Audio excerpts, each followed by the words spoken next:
About energy and passion. And briefly, I'm going to talk to you today about investment. Now, earlier, Tariq mentioned to our guests that it costs $90 in a year to join our club and be a part of Toastmasters. But I don't look at it in that perspective. I look at it as an investment in you, because that is what it's about. It's an investment in you. How many of you have a car? Now, I'm sure if your car broke down, you probably wouldn't get rid of the car.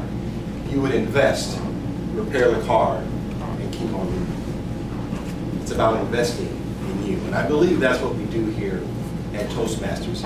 I believe all of us, members or non-members, have some goal, have some dream, have some vision that we want to have for this life. And what we do here at Toastmasters, we bring that vision, that dream, that goal here. And invest in that vision. See, we come here to practice what we do. Every week, we come here to take a free throw shot. Because when we look at the game, like the NBA Finals, and we see LeBron James make that last second shot, I'm more impressed with the 200 free throws he did in practice. See, that's where we make things happen, in practice. So never, ever, ever be afraid to invest in you. Invest in your dream. Again, we come here to give our dreams a voice. I've said that, but it's true. This is where we give your dream. Because if you don't invest in your dream, who will? Who will invest in your dream? And see, what it is like, I'll just use Jennifer. We may not see what Jennifer sees in her dream. Only Jennifer can see it. So she has to be the one to invest in the dream. There's a book that Kalita's going to write that only she can see. We may not be able to see it, but here's where she comes to invest in that dream. This is where we give our dreams life. So never, ever be afraid to invest in you and invest in your dream. Thank you. Thank you very much. I would like to request one of the guests if they can speak.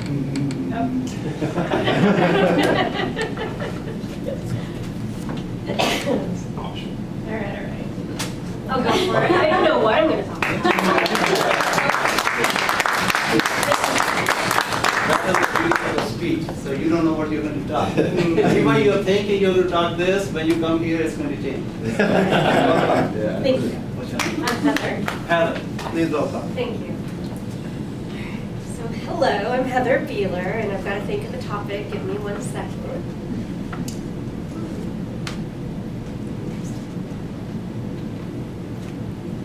Okay, I guess I'm winging it. So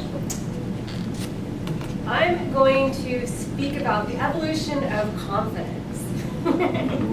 So I bring this topic today. I was with a friend this weekend who's got a baby who is almost a year old, and she and her husband are frustrated because the baby is a little bit insecure and does not want anybody but mommy.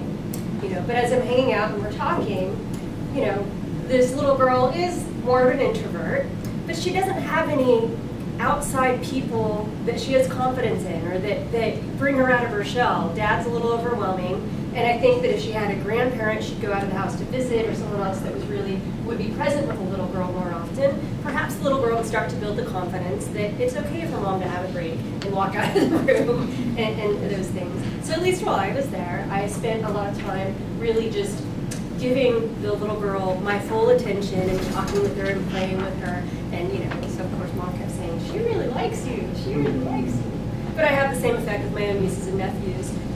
Compared to maybe their other, aunt, I'm very, very engaged and sit down and play with them. And so when I come over or I'm not there, it's noticed. It's like, "Where's Aunt B?" I'm Aunt B. So now how does this relate to us in our real life? I suppose I can relate it to this club.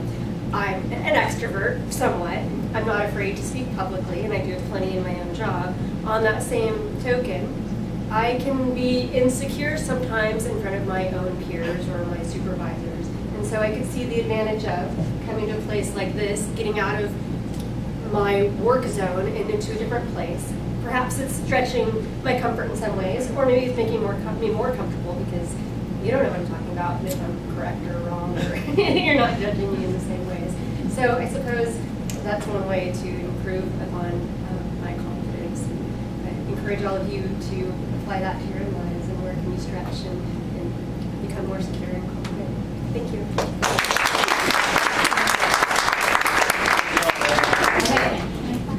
Oh, yeah, come on over. Yeah, go. Please welcome Khalida.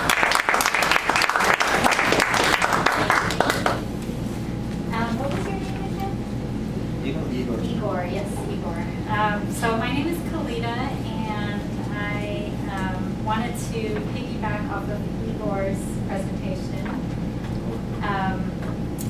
on the topic of, well, I'm going to be off topic a little bit, but I wanted to talk about my family, my parents in particular. And Igor mentioned that one perspective on darkness is the lack of light. Well, I actually grew up without my mom around. I pretty much grew up, or my dad raised me, and my older brother and sister.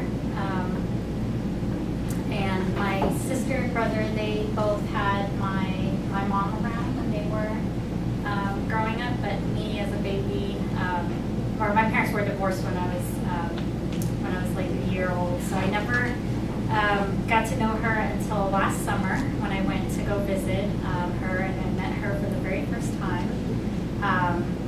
And I stayed with her for a little over a week, and I realized that really it wasn't about the lack of a mother in my life. It was the presence of a father who played the role, amazingly played the role of both a mother and a father.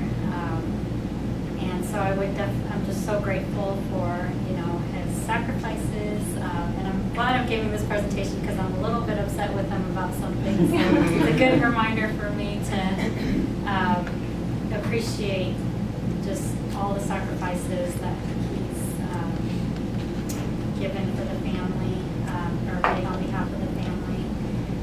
And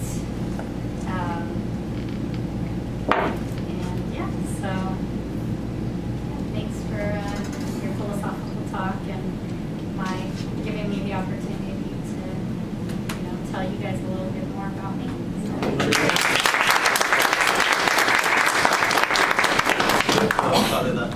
I know we are all desperate to speak. I had the time till 12:45. I'm 2 minutes over. But thank you very much.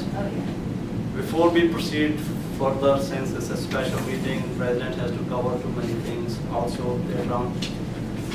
Can you vote for the best table topic speaker?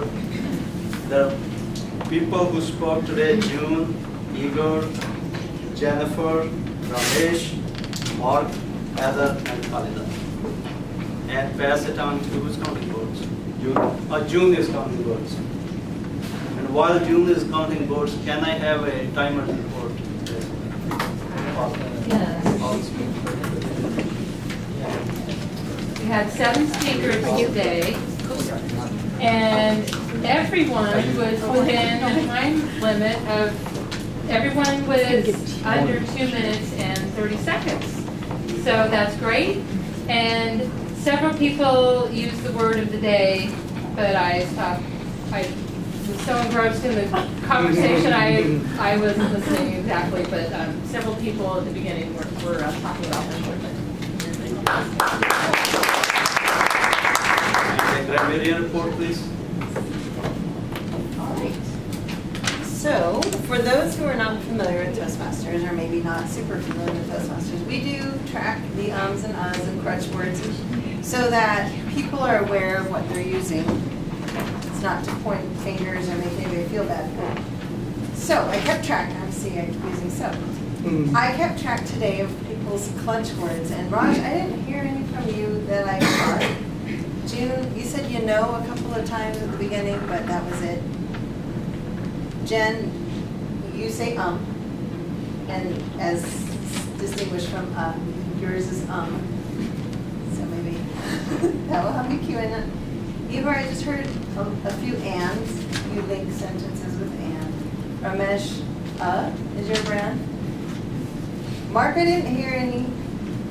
Heather, I heard, and so a couple of times when you didn't, so, like that. And then Kalita, you had some ands and ums.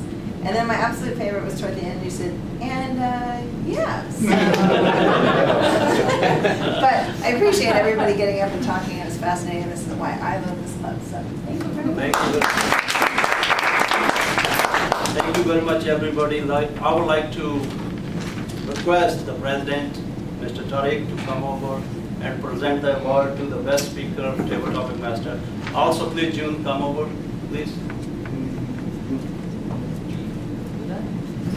And president will wrap up the meeting. If he has any questions or concerns, he will discuss and close the meeting. Thank you.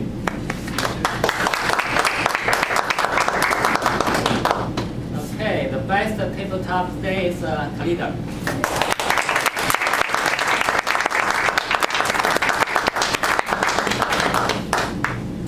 Thank you. That's all. That's it.